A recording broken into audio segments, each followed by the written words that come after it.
Good evening and welcome back to 31 Horror Nights. It's October 8th and tonight's movie is Take Shelter. Now, Take Shelter is not exactly a horror movie, but it's a psychological thriller.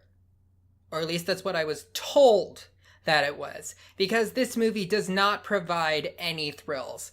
Everywhere online, Rotten Tomatoes, IMDb, Wikipedia, it was nominated for Best Horror or Thriller at the Saturn Awards, and there are no thrills to be found in this movie. This is basically just a drama, and not a very good one at that. It gets a 4 out of 10 from me.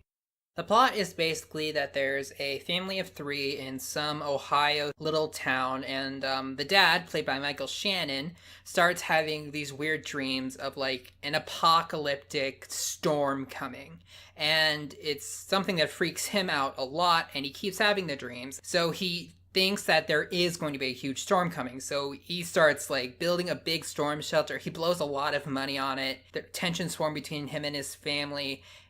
And really, that's kind of about the first 75% of the movie. It's just like him thinking a storm's gonna be coming and everybody else just thinking he's crazy. There really isn't that much developing in it. It's like the same thing happening over and over. I mean, they kind of hint at the idea of him just being crazy because his mother had paranoid schizophrenia when she was around the same age that he is now.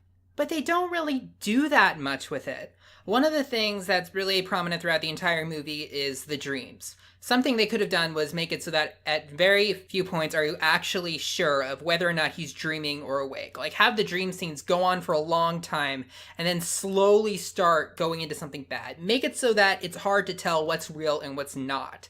That would have been really helpful at the, is he crazy or is he not crazy? But the way that they do it, it just seems like he's crazy the entire time. A great example of this exact same concept being done correctly is the movie Perfect Blue. For most of it, you don't know if what's happening is real or a dream. Things change so much, you have no idea what you're supposed to trust, and it works because it helps build tension. You know that something terrible is going to happen. You can feel it coming, but you have no idea what it's going to be or what anybody's going to do about it.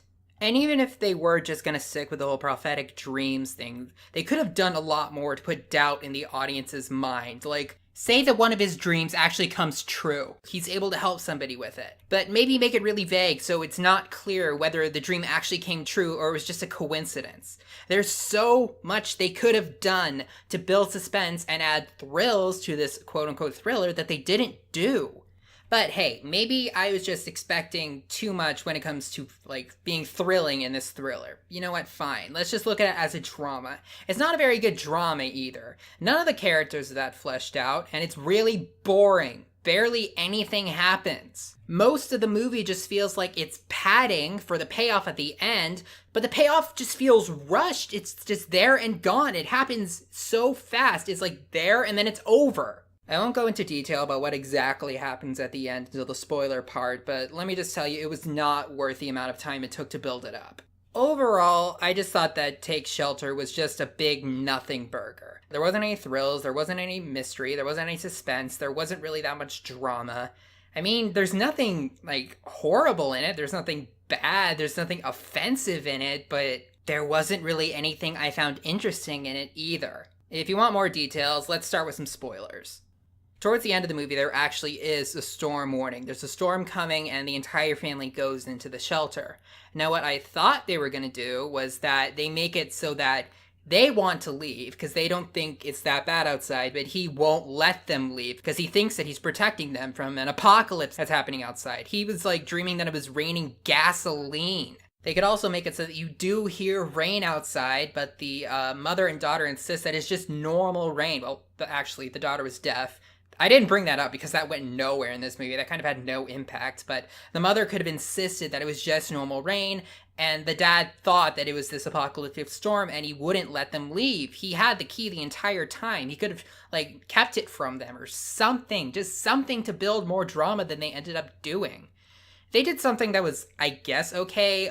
The wife insisted that he be the one to open the door. Like, he gives her the key and says, you go, and then she says, no, you have to be the one to open the door. And there was like a moment of pretty good acting from Michael Shannon where he was about to open the door and you could see on his face the last thing he wanted to do was open the door because either he was going to be proven right and there's an apocalypse outside, or he's going to be proven wrong and he just wasted everybody's time. He put everybody through so much pain and heartache for no reason. And then he opens the door and there's nothing outside. There's like some branches on the ground, the power went out, but that was it. That was it. There was nothing. There was no payoff. Well, I guess there is technically a payoff. They end up going somewhere else, like a beach house, and then the daughter sees a big storm in the distance, and everybody can see it this time, and then it starts raining gasoline, and then the movie just ends. What happened after that? It was just starting to get interesting. It was just starting to get good. It was just starting to actually have a payoff. The pacing in this movie is atrocious. You have like 90 minutes of nothing. And then when the payoff happens, the thing that they should focus on, like give some more time to, is just there and then it ends. Like, it was all build up. It wasn't even good build up. And it was an amazingly weak sauce payoff. I know that I'm in the minority here because this is one of the most critically acclaimed movies I'm going to be watching this month. It got nominated for a bunch of awards. It got a really good score on Rotten Tomatoes. It was one of the highest rated ones on IMDb out of all the ones I was going to see, but it just gave nothing to me. To sum up, in my opinion, it's barely a thriller, it's barely suspenseful, it's barely a drama, and it just wasn't worth my time. I would not recommend watching it. I'll see you guys tomorrow.